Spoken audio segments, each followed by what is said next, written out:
ومن ثمرات النخيل والأعناب تتخذون منه سكرا ورزقا حسنا إن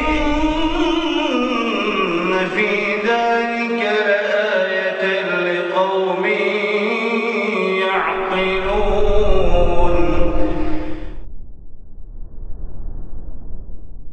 Ikhwas sekalian rahimakumullah. Hadis kelima dari Al-Arba'in An-Nawawiyah. Hadis yang luar biasa, mencakup di antara pondasi agama Islam, yaitu pondasi ittiba kepada sunnah Nabi sallallahu alaihi wasallam dan tidak berbuat bid'ah atau mengada-ngadakan dalam agama.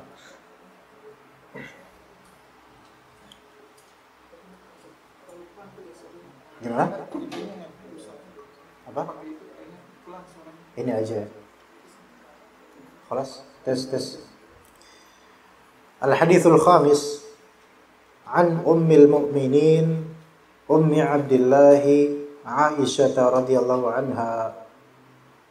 Dari ummul mu'minin Ummu Abdullah Aisyah radhiyallahu anha, beliau berkata, qalat Qala Rasulullah sallallahu alaihi wasallam, Rasulullah SAW bersabda, "Man ahdatha fi amrina hadza ma laysa minhu fahuwa radd." Barang siapa yang ahdatha fi amrina, mengada-ngadakan di urusan kita, yaitu agama, ma laysa minhu, yang tidak ada dalam agama, fahuwa rad, maka dia tertolak, mardud. Diriwayatkan oleh Bukhari dan Muslim. Wa fi riwayat li Muslim, dalam satu riwayat dari Imam Muslim, man amila amalan laisa alaihi amruna fahuwa rad. Barang siapa yang melakukan suatu amalan yang tidak ada perintahnya dari kami, maka tertolak amalan tersebut. Ya, hadis yang sebenarnya simpel tapi mencakup banyak sekali persoalan agama. Aisyah radhiyallahu anha ummul mukminin, ya, disebut juga ummul mukminin karena beliau adalah salah satu dari istri-istri Nabi radhiyallahu anhunna jami'an. Semua istri Nabi itu ummahatul mukminin, ibunya orang-orang beriman, ibu kita semua. Mungkin bukan ibu kita dari segi nasab, tapi ibu kita dari segi keagamaan. Ya. Sebagaimana kata Allah Ta'ala di surat Al-Ahzab ayat ke-6, wa azwajuhu ummahatuhum. Istri-istrinya Nabi adalah ibu-ibunya kaum mukminin. Ya, jadi seluruh istri Nabi adalah ibu kita dari segi apa? Keagamaan. Dan juga dijuluki atau diberikan kunyah Aisyah ini dengan Ummu Abdullah. Ya, Ummu Abdullah. Ummu Abdullah Aisyah. Nama aslinya Aisyah. Kunyahnya Ummu Abdullah. Ya, bedakan antara kunyah dengan laqab, ikhwan. Kunyah itu seperti Abu Fulan, Ummu Fulan, Ammu Fulan, Khalu Fulan, Ammatu Fulan, bibinya Fulan, pamannya Fulan, bapaknya itu adalah namanya apa? Kunyah. Ya.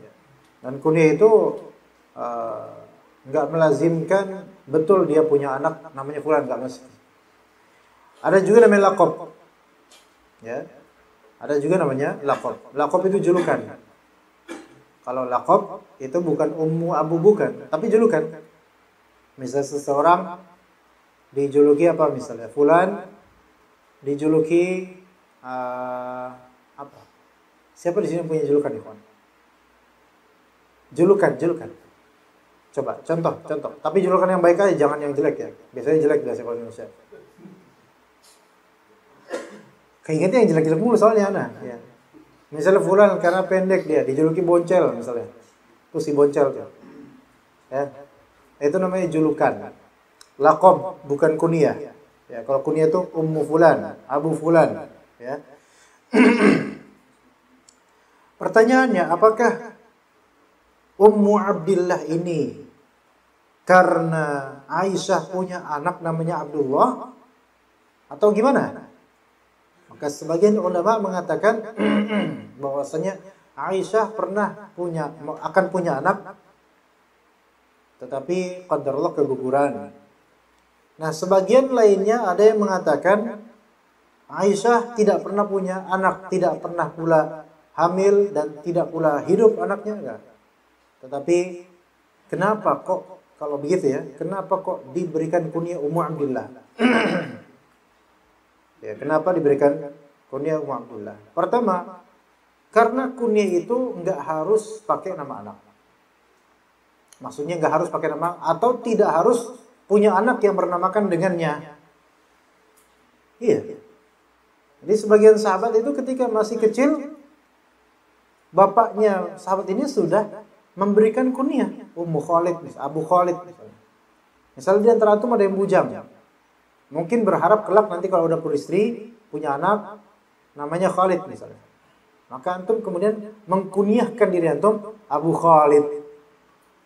Jangankan punya anak, punya istri aja belum, tapi udah Abu Khalid. Ya. Itu boleh? Boleh. Ya. Adapun kalau dimaksudkan antum mengabu Khalidkan diri antum karena pengen disangka udah punya istri, maka antum orang yang jarang. Karena banyak pria lebih pengen disangka belum punya istri. Enggak? Nah. Tapi boleh Abu Khalid, tapi jangan seolah-olah bener antum, iya saya punya anak namanya Khalid, ini dusta, kadzib. Tapi boleh antum mengatakan Abu Khalid. Ya. Bahkan nggak mesti Abu Khalid, nggak mesti kemudian harus nama anaknya, nggak mesti. Kadang-kadang itu semi julukan. Semisal antum suka Aqua, ya, maka antum dikunyahkan oleh orang-orang Abu Aqua, misalnya. Bisa. Antum suka madu, kemudian antum disebut sama orang-orang Abu Madu, boleh. Ya. Apalagi di Indonesia ada abu-abu apa tuh? Kan abu gosok, abu apa?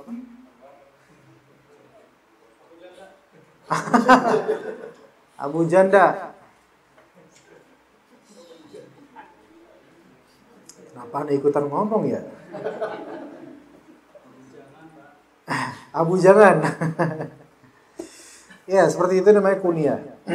Walaupun bukan nama anaknya. Jadi boleh. Kemudian yang kedua, pertama tadi boleh mengkunyahkan diri atau dikunyahkan walaupun tidak punya anak. Yang kedua, karena sebaik-baik nama paling Allah Ta'ala sukai namanya yaitu Abdullah. Ya, Abdullah dan Abdurrahman. Nama yang paling Allah sukai Abdullah dan Abdurrahman. Alhamdulillah untuk urusan nama ini Islam membebaskan ya, selama tidak ada sisi kemunkaran dalam nama tersebut ya, atau sisi penghinaan. Jadi nama dibebaskan. Maka nggak wajib bernamakan Abdullah, nggak wajib bernamakan Abdurrahman. Tapi kalau namanya Abdullah, ahsan, bagus. Namanya Abdurrahman, bagus. Tapi kalau namanya misalnya Tejo, boleh? Ya boleh, fadhil, silakan. Ya. Asal di sana tidak ada keburukan. Keburukan atau penghinaan terhadap anak. Misalnya nama anak dinamakan Bludru misalnya. Apa beleguk misalnya. Ya. Ini penghinaan, maka ini nggak boleh. Ya. Menamai anak Bagong. Nggak ada orang Sunda namain anak Bagong. Tapi orang Jawa mungkin Bagong. Ya. Tuh Pak Bagong mungkin. Ya. Dekat pesantren ada dulu sekitar 500 meter ada bakso Pak Bagong. Nah, ini syubhat jadinya. Ini bakso Pak Bagong ini jangan terbuat dari babi atau emang bapaknya Bagong atau gimana ini? Ya, tapi boleh nggak itu? Kalau misalnya di urufnya Bagong itu namanya bagus, fadhal. Tapi kalau misalnya di uruf daerah tersebut bagong itu arti babi, ya nggak boleh karena penghinaan terhadap anak. Begitu. Jadi Aisyah radhiyallahu anha adalah ummul mukminin, putrinya Abu Bakar As-Siddiq. Nabi SAW menikah dengannya pada usia Aisyah 6 tahun. Namun baru bercampur dengannya pada usia berapa, ikhwan? 9 tahun. Baik. Kata Nabi sallallahu alaihi wasallam, "Man ahdatsa fi amrina hadza ma laysa minhu fa huwa radd." Barang siapa ahdatsa fi amrina hadza, yang melakukan suatu hal yang dibuat-buat dalam urusan kami, yaitu urusan agama. Yang tidak ada urusan agama, tidak ada dari agama ini. Ini buat-buatan, maka fahuwa radd, ditolak. Radd di sini maknanya mardud, ditolak. Ya, jadi melakukan aujada syai'an ahdatsa, ini bisa kan? Ahdatsa itu aujada syai'an lam yakun qablah. Melakukan atau membuat sesuatu yang belum pernah ada sebelumnya. Fi amrina, yaitu fi dinina wa syari'atina, di keagamaan kita dan di syariat kita. Ma laysa minhu, yang tidak pernah disyariatkan oleh Allah dan Rasulnya. Fahuwa rad, yaitu ditolak walaupun ikhlas.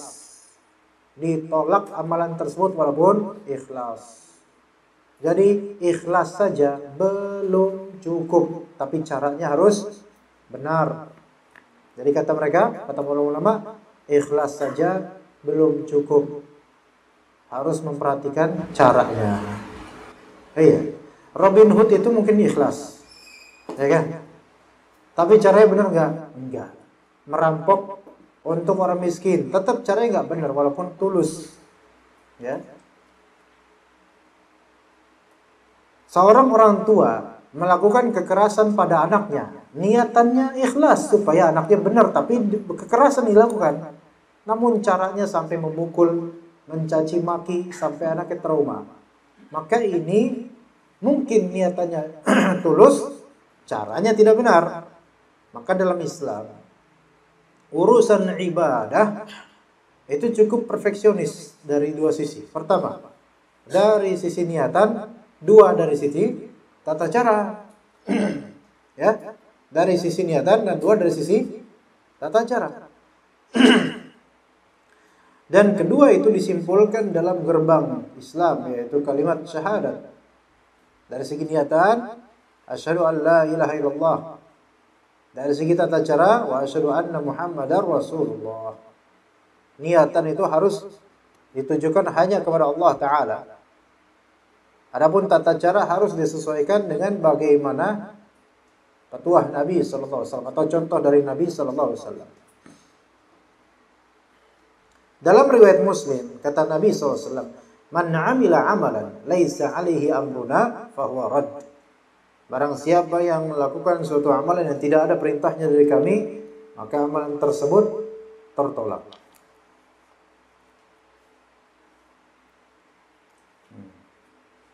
Maka dikatakan oleh Syekh Utsaimin rahimahullah, wa hadzal haditsu aslun min usulil Islam.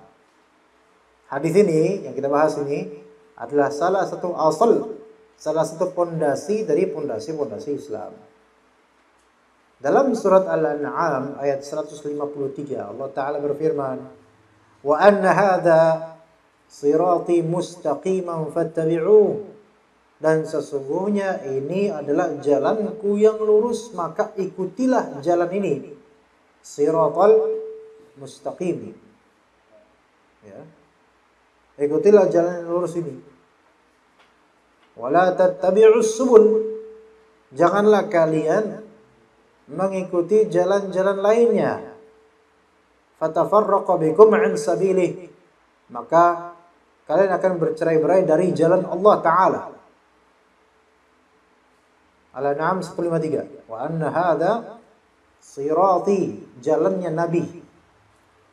Istiqamah, ikuti jalan Nabi SAW. Apa jalan Nabi, ikhwan? Al-Quran dan As-Sunnah. Jangan ikuti jalur-jalur lain dari pemahaman-pemahaman yang menyimpang dari Al-Quran dan Sunnah dan pemahaman para ulama salaf saleh. Maka ayat Al-An'am ini memberikan kita faedah bahwasanya ya, dikatakan di ayat ini wala tattabi'us subul fatafarraqu bikum an sabilih. Jangan kalian ikuti jalur-jalur lain sehingga kalian akan bercerai-berai, terjadi ikhtilaf, terjadi perseteruan, perpecahan. Berarti sebab perseteruan adalah tidak mau ikut dengan jalannya Nabi Muhammad SAW.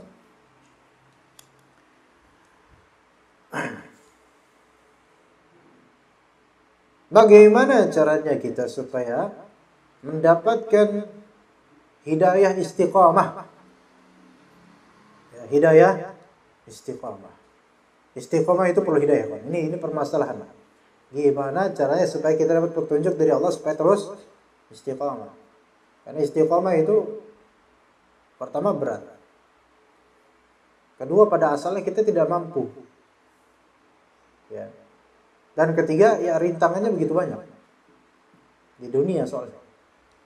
Maka caranya sebenarnya itu supaya mendapat hidayah istiqamah yang setiap hari itu minta itu. Jawabannya itu selalu ada dalam Al-Quran. Bahkan di antara hal yang mungkin tidak kita sadari,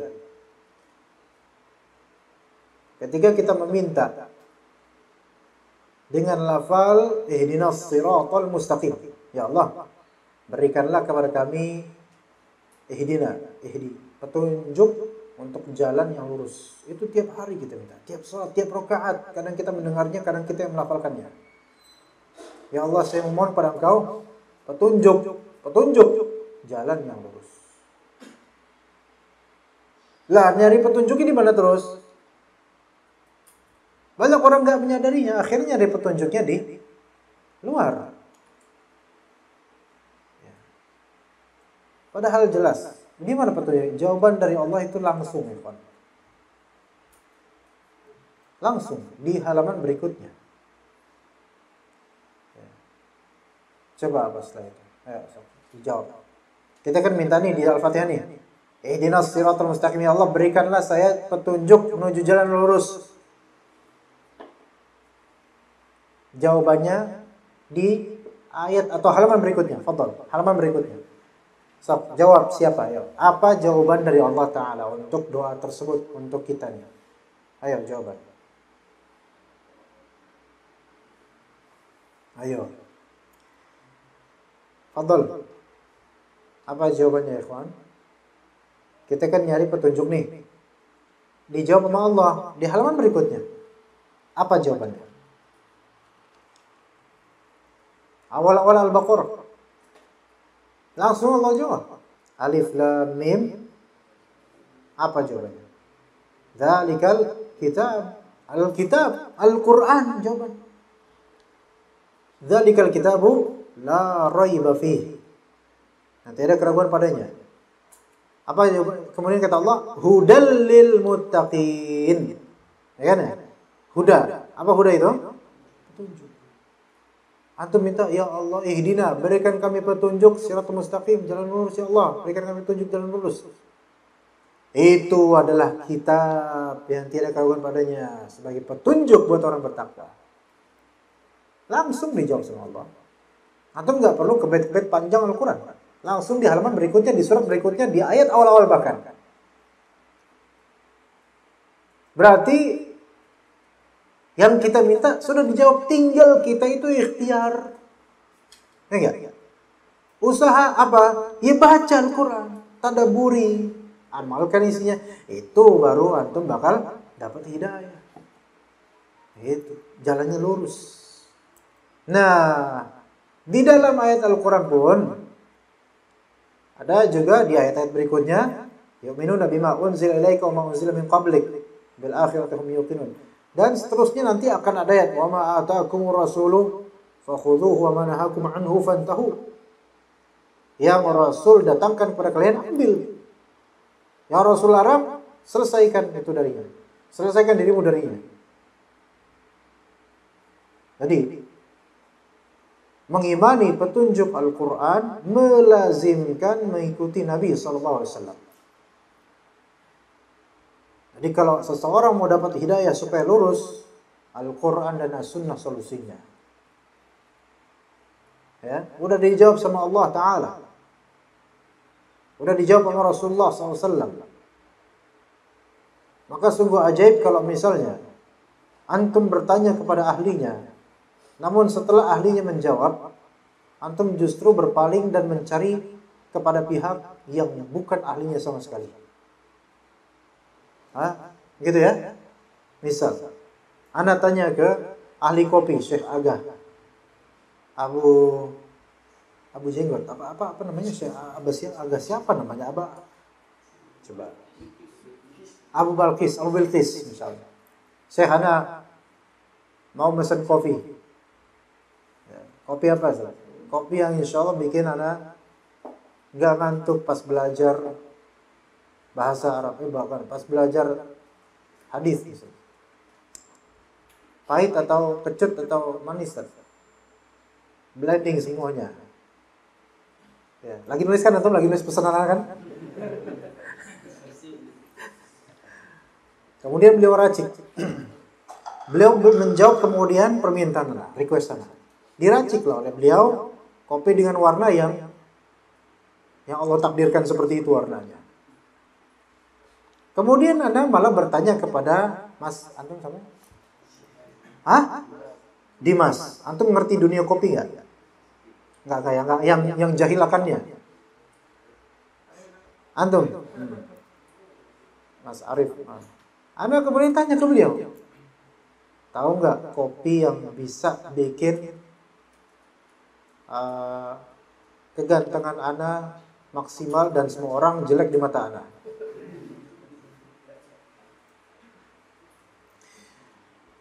Beliau nggak tahu apa tentang kopi. Anda malah konsultasi ke beliau dan mencari petunjuk tentang kopi beliau. Padahal sudah ada jawabannya dari Syekh Agah. Ini suatu kebodohan. Oke? Sudah nanya ke ahlinya, ya. Alhamdulillah ikhtiar. Ahlinya sudah meracik dan membuatkan langsung di hadapan saya. Tapi saya malah serong ke Arif. Ini suatu kebodohan. Ya. Ada seseorang dia sholat. Allahu Akbar. Lagi sedih dia. Kemudian atau ada ummahatnya misalnya lagi sedih, ya, karena suaminya itu brutal, zalim, kekerasan, KDRT misalnya. Ya. Maka dia pun sholat. Allahu Akbar, minta petunjuk sama Allah, ihdinas siratal mustaqim. Ya. Nah, selesai sholat, dengerin betaria, hati yang luka. Karena kan kasusnya sama. Pulangkan saja aku pada ibuku atau ayahku. Iya bener nih ya. Udahlah saya minta cerai aja lah. Lihat. Dia udah sholat tadi. Dan Allah Ta'ala udah menjawab sebenarnya di ayat-ayat berikutnya. Di Al-Quran Allah jawab. Dia tinggal baca lagi Al-Quran tuh. Untuk menjawab solusi, untuk memberikan solusi untuk permasalahan rumah tangganya. Namun malah dia justru apa? Beralih ke lagu atau musik dengan lirik yang cocok dengan kondisi hati dia, namun lirik itu menyesatkan. Ya, di antara lirik yang akan diminta pertanggungjawabannya oleh Allah, lirik itu tadi. Diceraikan, minta langsung dipulangkan ke rumah. Oh, ini nggak benar. Ini kan banyak dari kaum muslimin mengira kalau diceraikan sama suami harus langsung pulang ke rumah orang. Enggak, tetap di rumah suami sampai masa iddah selesai, ya kan ya? Gitu ya, benar. Lihat, udah ada obatnya malah nyari penyakit tambahan. Begitu ya, kawan. Ya, maka obat itu ada di Al-Quran Sunnah. Sirati mustaqiman fattabi'uh wa la tattabi'us subul. Jangan cari yang lain. Kalau udah antum dapat Al-Quran Sunnah dengan pemahaman para ulama yang saleh atau salafus saleh, khalas. Sudah ada kitab-kitab turas, kitab-kitab ulama, antum nyari filsafat. Ngapain? Filsafat itu nggak apa-apa Ustaz, kita memperkaya ilmu. Ya antum malah mempermiskin ilmu dengan filsafat itu. Yang simple dibelit-belit dan nggak ada endingnya. Karena pada ujung-ujungnya filsafat itu adalah supaya antum merasa diri bahwasanya segalanya itu nggak tahu, nggak ada. Segala itu relativitas, nggak ada habisnya, nggak ada yang absolut. Liberal nanti antum jadi.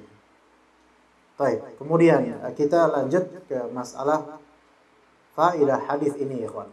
Yang mau bertanya segera mungkin bisa catat ya, nanti biar anak tulis, anak baca. Yang pertama, haramnya mengada-ngadakan sesuatu dalam agama Allah walaupun maksudnya baik.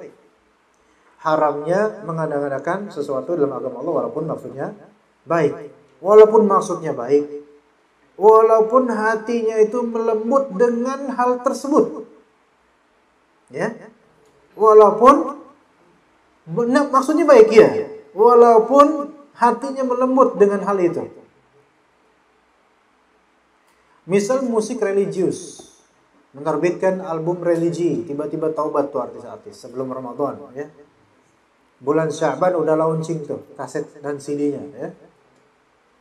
Nah, apa tentang taubat? Musisi ngajarin taubat, Masya Allah. Musisi ngajarin taubat dengan musik, ajib, ajib. Musisi ngajarin orang manusia untuk taubat dengan musik. Itu min ajabil ajaib itu. Ya. Antum membersihkan pakaian kotor dengan telek. Lah itu jadi akhbat, lebih khabith lagi itu. Tadi cuma kotor karena kena lumpur, ditambahin telek, ya tambah-tambah. Ya itu jadinya itu. Tapi konsep niatnya baik, ya niat sih baik, cuman kan kalau cara salah nggak benar. Makanya mengada-ngadakan sesuatu dalam agama, walaupun baik niatnya nggak cukup. Bahkan walaupun kolbu itu merasa ya Allah, ya, nggak cukup. Itu semua kata Syekh Utsaimin, li'anna hadza min amali syaitan. Ini termasuk perbuatan setan. Bahkan ini triknya setan. Orang tuh banyak yang niat baik banyak. Tapi kemudian setan ini kalau niatnya baik dia tulus nih. Kalau cara benar diterima nanti sama Allah. Udah, karena nggak bisa menghalang-halangi niat baik, maka dibuatlah caranya yang nggak benar. Supaya nggak sampai ke Allah, supaya nggak sampai itu pahalanya. Iya. Ada orang niat baik pengen hijrah. Pengen hijrah, maksudnya hijrah amalan, pengen taubat. Dia nyari majelis ilmu yang benar. Maka setan menyampingkan dia, nggak usah ke majelis ilmu yang benar, nggak usah yang sesuai sunnah, cari yang rame-rame, cari yang bid'ah. Iya, niatnya baik sebenarnya, pengen banget ke agama, pengen, cuman salah arah, salah tempat, disimpangin oleh setan. Maka niat baik dan perasaan di kalbu belum cukup, harus pakai ilmu mana yang benar caranya. Ya. Tidak ada riwayatnya, misal contoh. Tidak ada riwayatnya dari salaf bahwasanya ketika kita galau, gusar, hati bimbang dan seterusnya, maka kata mereka berdoa di kuburan lebih menenangkan hati. Jadi kuburan ini tempat spesial, kuburan dari para wali. Ya, baik wali beneran, wali majdzub, wali santri, wali kukun, wali-wali dan seterusnya. Atau kawali mungkin dan seterusnya. Ya. Ternyata benar, rame-rame ke kuburan, ke tempat tersebut yang dikeramatkan dan ada kiswahnya, aromanya juga Masya Allah, dan banyak yang wisata religius ke sana. Itu kan menumbuhkan adanya suatu semangat dan ini kita ada common sense sama mereka. Ini seperti ini benar karena banyak orang yang melakukannya. Benar itu barometernya dalil dan pemahaman, bukan dari segi banyaknya orang. Bukan dari sini. Karena apa? Karena ketika antum berbusana dan semua orang telanjang, antumlah yang dianggap salah sama mereka. Coba lakukan. Iya, coba aja. Anda seperti ini, antum aja telanjang semua. Pasti ada yang salah di sini. Ustadz kok beda? Kenapa emang? Salah Ustaz, harusnya sama kita. Enggak, ana yang benar harus pakai pakaian, antum beraurat, buka aurat semua. Tapi karena banyak, seolah-olah mereka lah yang benar. Jadi kebenaran itu tidak dibarometerkan dengan kuantitas pengikut. Maka kata sebagian dari salaf, jangan kalian terperdaya dengan banyaknya pengikut. Tapi kebenaran itu tidak berbilang. Tidak berbilang. Satu kebenaran itu. Mana yang benar? Yang benar kita pakamkan dengan Al-Quran dan As-Sunnah serta pemahaman para salaf kita, sahabat, tabi'in dan tabi'in. Ya. Maka kemudian ketika melihat di kuburan-kuburan tersebut, orang-orang pada mereka minta kepada mayit, baik minta wasilah, minta dilancarkan dan seterusnya dari permintaan, atau minta kepada Allah, tapi menganggap bahwasanya kalau minta di sini itu lebih tentram hatinya. Dan yang tersaksikan, terasakanlah lebih tentram di kuburan dibandingkan di masjid. Musibah. Buktinya baca Qurannya di masjid, baca Quran di kuburan, di masjid. Nah, itu jawabannya. Rasulullah SAW menyuruh rumah-rumah kalian hiasilah dengan Al-Quran, hidupkan dengan Al-Quran. Jangan kalian la taj'alu buyutakum maqabir. Jangan kalian jadikan rumah kalian seperti kuburan. Artinya, kuburan sepi. Bukan tempat sholat, bukan tempat baca Quran. Ya kan? Harusnya gitu kan ya? Standar Islamnya gitu ya. Sekarang kembali. Rumah yang sepi akan sholat sunnah, sepi akan baca Quran, kuburan yang rame akan apa? Baca Quran bareng-bareng di situ dan doa bareng-bareng di situ, bahkan ada yang sholat sengaja di kuburan. Itulah ketika niat baik tidak cukup. Mereka niatnya baik gak? Orang-orang ini sebenarnya pengen gak mereka ke Allah? Pengen. Cuman salah arah. Siapa yang menyimpangkan? Syaitan dari kalangan jin dan manusia. Ya, salah arah, kesian. Kita kesian gak sama orang yang udah pengen baik tapi salah komunitas? Kesian gak? Ini kesian. Ya kesian juga sama diri kita yang memang merasa baik, merasa lebih baik, ya itu juga kesian juga kita ya, ujub dan seterusnya. Tapi kita melihat yang seperti ini patut dikasihani dan diberi bimbingan supaya kembali ke sunnah Nabi SAW. Nih, uang habis untuk kebid'ahan. Coba ketika ada keluarga antum wafat, qadarullah. Terbebanilah keluarga dengan biaya sekitar 15 juta untuk mengadakan apa? Apa namanya, tahlilan dan semisalnya. Pertanyaannya, apakah para salaf kita yang kaya maupun yang miskin melakukan hal itu? Tidak. Lalu kita itu contoh sama siapa? Tapi Ustaz, kan orang-orang tua kita kayak gitu, kiai-kiai gitu. Ya, Allah dan Rasulnya pernah nggak bilang menyuruh kayak gitu? Ya nggak pernah Ustaz. Tapi kan ini tradisi Ustaz. Ente nyari pahala dari Allah apa dari tradisi? Nyari pahala dari siapa? Kalau pahala didapat dari orang-orang sepuh kita, ayo cari pahala dari mereka. Tapi di akhirat, yang memberi pahala hanya Allah. Bagi orang-orang yang mengikuti petunjuk Allah dan Rasulnya. Itu yang nyari pahala kita dari mana? Dari Allah. Lah, kalau Allah Ta'ala akan memberikan pahala, kemudian kita malah justru menyimpang dari perbuatan yang berpahala, malah nggak dapat. Padahal niatan kita baik. Kesian jadinya. Kesian. Kesian ibaratnya orang berusaha untuk mengenyangkan perutnya dengan air, namun dia malah meminum air yang salah, air laut dia minum. Nggak kenyang-kenyang. Dan nggak dapat perasaan kenyang dari air itu. Begitu ikhwan. Jadi niat baik tidak cukup. Walaupun kolbu betul-betul terkesima dengan itu. Coba ketika selawatan, kadang selawatan, ya Masya Allah, aransemen musiknya itu memang menghipnotis jiwa. Masya Allah. Tambah apa, ketimpringan, tambah tamborin, tambah ada gitarnya, bassnya juga ada. Ada penyanyi biduanitanya juga, ada penyanyi laki-lakinya juga. Apa kemudian chorusnya juga, Masya Allah. Nadanya itu membuat kita tuh hati melembut. Ketahui itu dari setan. Tapi Ustaz ini salawat. Ya salawat, lafalnya, tata caranya, seneng setan kemudian. Bahkan sampai ada selawat yang bikin orang itu kayak kesetrum. Ya, pernah dengar? Ini kesurupan, bukan selawatan. Kasurupan ini namanya. Iya, enggak ada sahabat tuh sampai selalu ngeliat Nabi kesurupan kemudian enggak ada. Ini berarti dari syaitan. Dari syaitan. Maka amalan bid'ah itu disenangi oleh syaitan. Di antara contohnya juga terjadi ada seseorang kesurupan dia. Nama jinnya Laila. Ini mungkin pernah Anda kasih tahu mungkin, entah di sini atau di tempat lain. Nama jinnya Laila, nama jinnya menyerupai Laila. Malam Laila gitu kan. Maka kemudian disuruh keluar, gak mau dia. Bandel ini jin perempuan ini. Maka kemudian ditanya, kenapa kamu kok masuk ke tubuh ini?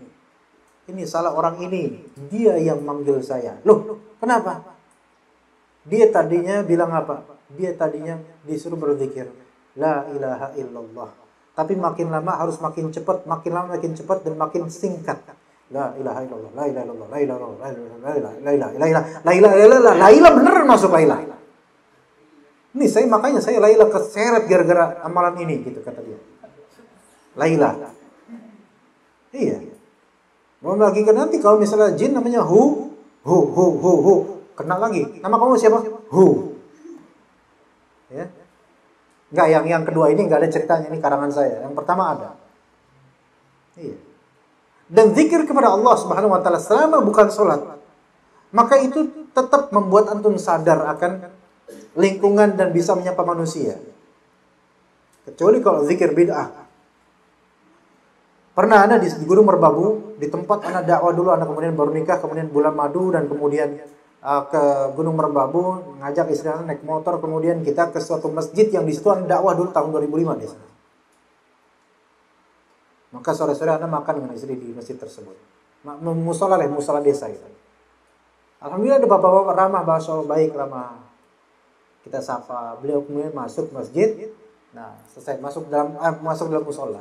Di sore hari jam 5-an atau jam setengah 5. Nah, kan selesai makan, Anda mau pulang kan? Mau pamit karena kita hormat sama beliau sebagai sepuh dan juga orang yang mungkin kita rajin ke masjid insyaallah. Maka Anda masuk ke musola dan Anda mau menyapa beliau, mau pamit gitu, sungkem mau pamit. Oh, beliau lagi apa ya? Gak ada suara tapi maksudnya gak ada suara lafal apa namanya, kalimat yang sempurna gitu, gak ada. Cuma gini, sambil zikir megang tasbih. Pak, maaf Pak, saya pamit Pak. Enggak digubris. Enggak ada orang, karena enggak dianggap Anda. Padahal Anda udah jadi ustadz waktu itu, tapi enggak dianggap sama dia. Pak, saya pamit Pak. Anda kan enggak terlalu bisa bahasa Jawa ya, apalagi bahasa Inggil Anda. Wah, enggak bisa, ini orang tua dan pakai bahasa Indonesia, Pak. Anda pegang ini kakinya, Pak. Saya pamit dulu. Enggak, khusyuknya luar biasa. Ini ngapain ini orang, ya Allah.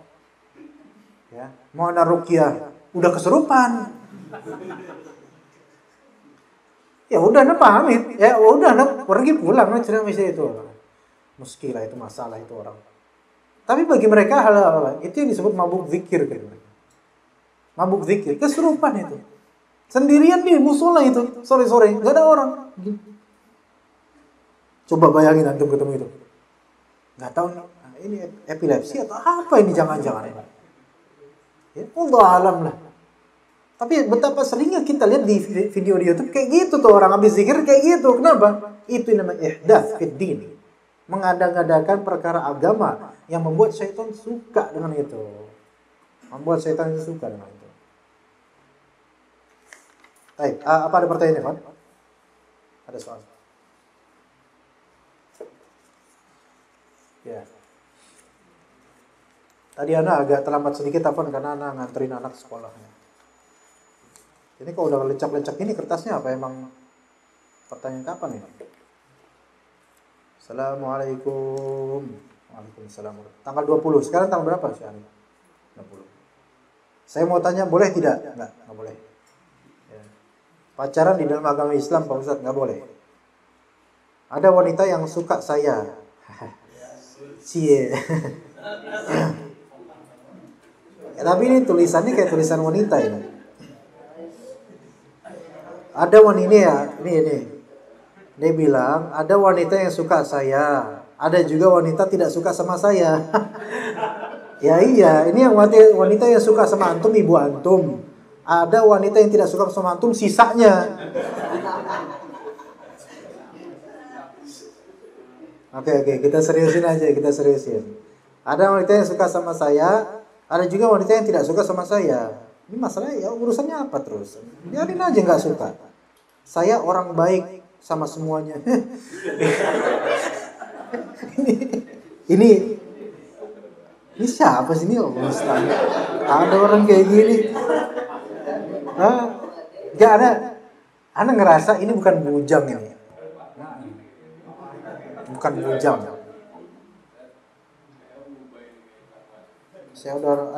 Saya orang baik sama semuanya. Pak Ustadz, ada juga wanita menghina saya dan antum hidupnya wanita semua apa gimana? Kok datang wanita terus? Ikhwana, jangan terlalu dekat sama perempuan, beneran deh. Ya, beneran. Jangan kebanyakan dekat sama perempuan gitu. Dekatlah sama laki-laki, jadi nggak baperan gitu. Ada wanita menghina saya dan caci maki saya. Masya Allah. Pak Ustadz, apa saya boleh balas dendam sama seseorang tersebut? Jangan. Udah biarin aja, dia sabar aja. Pak Ustadz, di dalam agama Islam atau di dalam Al-Quran, ciri perempuan yang setia sama pasangan diri sendiri, Pak Ustadz, di dalam di dalam agama Islam atau dalam Al-Quran, ciri perempuan yang setia sama pasangan diri sendiri, Pak Ustadz, maksudnya gimana? Ciri-ciri wanita setia. Ciri-ciri wanita setia ada pada Ummahatul Mukminin. Iya. Di antaranya, ketika ada istri Nabi, ya mungkin berselisih dengan istri lainnya atau dengan Rasulullah menawarkan, kalian mau apa? Aku ceraikan dan kalian akan mendapatkan dunia atau kalian tetap bersamaku. Apa isyarat di sini, Pak? Dan para sahabat, para ummahatul mukminin, para istri Nabi, mereka memilih apa? Tetap bersama Nabi, jangan diceraikan karena memilih akhirat. Maka ciri istri setia yang paling pertama adalah yang agamanya baik dan diperuntukkan kehidupannya untuk akhirat. Itu cirinya. Beneran. Itu cirinya. Enggak peduli dia mau latar belakangnya salafi atau apalah, pokoknya muslim. Kita nggak usah mengkotakkan dulu deh soal ini. Karena ini udah nggak kenal manhaj, ikhwan. Kayak gini nggak kenal, kelompok nggak kenal. Ada kalanya untuk menemukan akhwat atau perempuan yang dia nggak ngerti apa-apa. Maksudnya nggak ngerti apa, maksudnya bukan dari kajian kita, bukan orang biasa. Tapi dia pengen baik. Tapi dia pengen itu bener, pengen ke akhirat.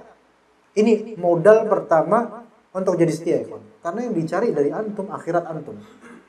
Ada yang dicari dari antum adalah kemaslahatan akhirat dengan taat sama antum. Itu yang paling pertama, ya. Dan sebaliknya, ciri wanita yang tidak setia, ya sebaliknya. Yang mencari antum bukan karena akhiratnya, tapi sebatas karena gantengnya antum. Kalau kayaknya antum, kalau juga keluarga antum yang mewah, kalau ya. Iya, begitu. Jadi paling pertama adalah kalau perempuan ini betul-betul antum lihat pengen kebaikan akhirat, ini dia. Ini nih, modal paling unggul. Nah, urusan berikutnya, kadang secara psikologis ada yang mengatakan suku. Ada yang mengatakan bentuk di bagian tertentu dari tubuhnya itu menunjukkan dia setia. Ada yang bilang gitu. Tapi udah, itu skip suku. Karena relatif. Kalau suku itu nggak bisa diomongin. Nggak bisa.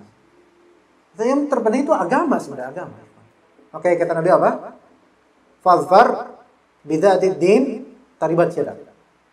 Cari agamanya. Betul-betul pengen ke akhirat. Maka beruntung kamu.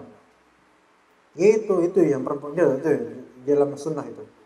Saya mau tanya, di dalam agama baru nikah boleh nggak nikah lagi? Masya Allah. Saya mau tanya, di dalam agama baru nikah boleh nggak nikah lagi, Pak Ustadz? Ini bujang, ini pertanyaan bujang ini. Baru nikah boleh nikah lagi nggak, Pak Ustadz? Ini bujang. Ini orang belum pernah nikah. Ini. Dimas Arya siapa? Udah nikah belum? Udah nikah. Oh, pantas antum nanya kayak gini. Kalimat terakhir ini nggak mungkin dituturkan oleh orang yang udah menikah. Iya, nggak mungkin, nggak masuk. Afwan ya, anda baca nggak apa ya? Anda baca nggak apa-apa nih? Maaf ya, antum nulis soalnya. Enggak, ini sebenarnya ini namanya CV. Ini CV, kurikulum vitae. Jadi siapa yang punya adik, tawarin ke dia, itu maksudnya. Apa? Berita acara, iya. Iya, kalau kesah sekaligus pengajuan diri ya. Ya barang siapa yang punya adik untuk dinikahi oleh beliau namun akan dinikahi lagi sama perempuan lainnya, maka silakan kontak beliau. Santai aja jadi masih nggak apa-apa. Insya istri antum tuh cantik, solehah, kemudian apa lagi? Ntar kalimatnya apa ya? Jadi ada perempuan cantik, solehah, hartanya banyak, keturunannya baik, ya itu insya Allah jadi istri Anda, insya Allah. Ya.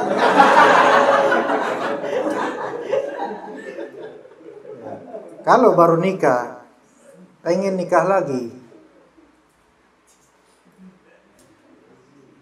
nggak baru nikah nih, pengen nikah lagi, nggak tahu ya. Nggak seberapa lama dia pengenannya, nggak layak gitu. Maksudnya dia rasakan dulu lah. Ini mungkin karena belum merasakan atau belum melihat aib di istri dan kesulitan rumah tangga. Ya, jadi ya sebenarnya dalam Islam boleh. Maksudnya boleh di sini artinya sah.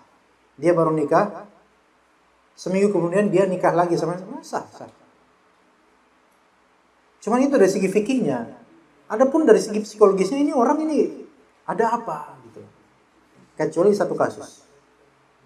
Ya. Kalau kata Allah Subhanahu wa taala di surat An-Nisa, wa halailu abna, di surat An-Nisa gimana di antara mahram, di surat An-Nisa awal-awal ini ada kasus yang mungkin bisa jadi faedah buat antum.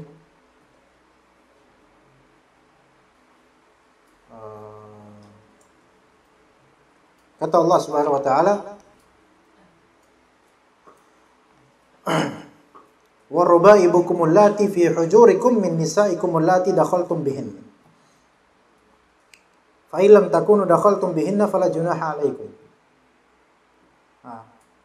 Antum menikahi perempuan janda agak tua usianya.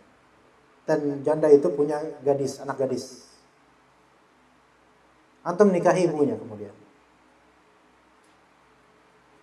Akad ya. Kemudian baru antum melihat aib setelah akad tersebut. Ternyata ibunya itu misal punya aib di salah satu badannya dan antum nggak mau. Antum langsung mengatakan saya talak kamu. Belum diapa-apain ini ibu, belum dicampuri belum. Dia mulai ke anaknya. Cantik kan anaknya. Maka dia pun melakukan akad kepada anak putrinya besoknya. Bisa nggak, Dimas?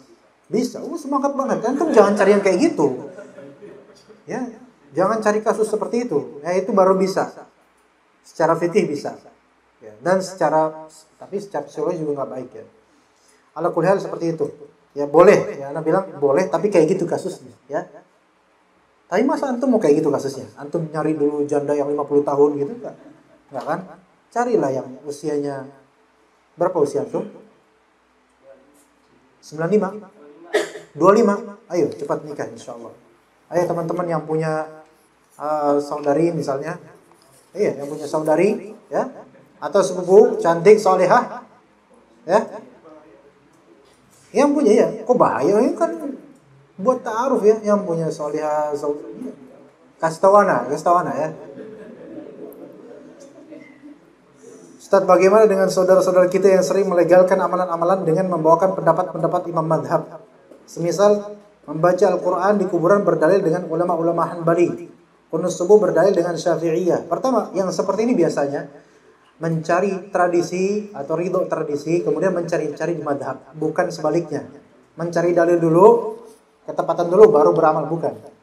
Tapi ngelihat tradisi, cocoknya sama tradisi, ambil madhab Hanafi. Cocok sama ini, ambil madhab Hanbali, cocok sama ini.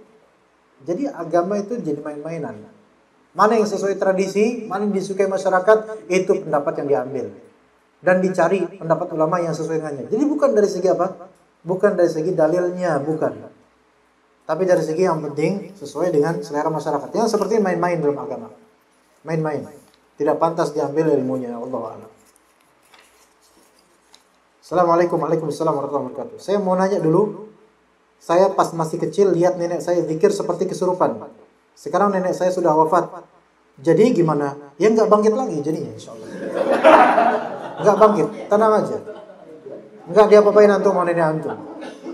Ya, khalas. Ya kan dia nanya saya. Udah wafat neneknya.